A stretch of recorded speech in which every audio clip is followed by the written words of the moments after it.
Good morning students, welcome to the online class. You are the student of student team. Today is 16th of June 2024 and today's subject is biology. Topic is working of heart.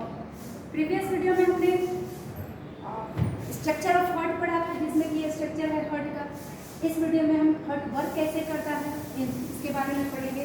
तो देखिए, to pumping the blood to all parts of the body, heart chambers undergoes alternate contraction and relaxation. Heart का काम क्या है? Pumping station है.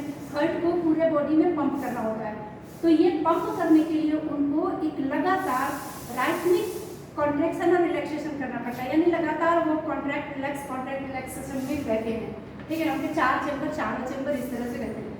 Contraction and relaxation, देखिए contraction and relaxation cycle. और ये जो अल्टरनेटिव जो कॉन्ट्रैक्शन रिलैक्सेशन है उसे कहते हैं कॉन्ट्रैक्शन एंड रिलैक्सेशन साइकिल. ठीक है ना.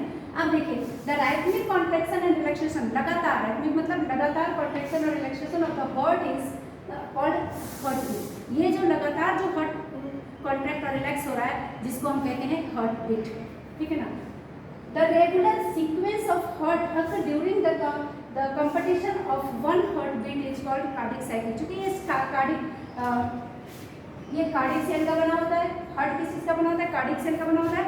इसलिए जब एक बीट को, एक कॉन्ट्रैक्शन और रिलैक्सेशन प्रोसेस को, साइकिल को कहते हैं कार्डिक साइकिल. आपको बस ये हार्ट बीट या कार्डिक साइकिल सेम चीज है. ठीक है ना.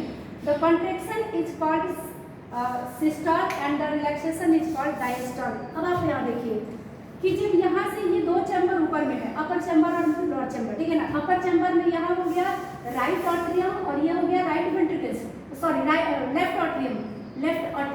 ये हो गया राइट वेंट्रिकल और ये हो गया लेफ्ट वेंट्रिकल. ठीक है, लेफ्ट वेंट्रिकल. अब देखिए यहाँ क्या है? Contraction and relaxation. आप देखिए, अगर ये बीट यहाँ से, ये है आपका एओर्टा. ठीक है. यहाँ से ब्लड आ रहा है पल्मोनरी आर्टरी से, पल्मोनरी और वेन से ब्लड, प्योर ब्लड आ रहा है और एओर्टा यहाँ से चैम्बर से होता हुआ एओर्टा में गया और एओर्टा से होता हुआ पूरे ब्लड में पंपिंग किया.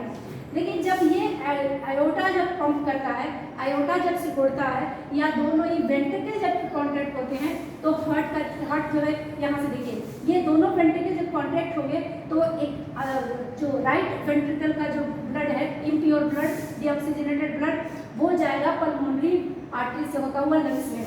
और जो लेफ्ट वेंट्रिकल का जो ब्लड है, जो ऑक्सीजनेटेड ब्लड है, वो सीधा जाएगा आयोटा से होकर पूरे बॉडी में.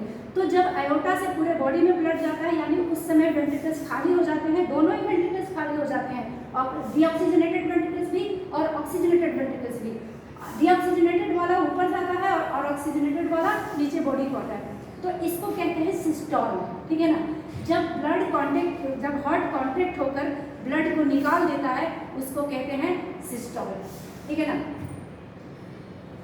और देखिए दूसरा क्या है कि जब ब्लड रिलैक्स होता है तो रिलैक्स होने से ब्लड क्या हो जाता है? भर जाता है, पूरे बॉडी में भर जाता है, यानी इसमें भर जाएगा. दोनों ही स्थिति में जब ये रिलैक्स होगा तो ये यहाँ से इम्प्योर ब्लड भरेगा यानी डीऑक्सीजनेटेड ब्लड भरेगा और इधर से ऑक्सीजनेटेड ब्लड भरेगा. तो ये रिलैक्स हो जाएगा. रिलैक्स होने से क्या होता है? रिलैक्स होने से ब्लड उसमें पूरा भर गया, फिल हो गया. तो इसको कहते हैं डायस्टोल. समझ में आया? Thank you.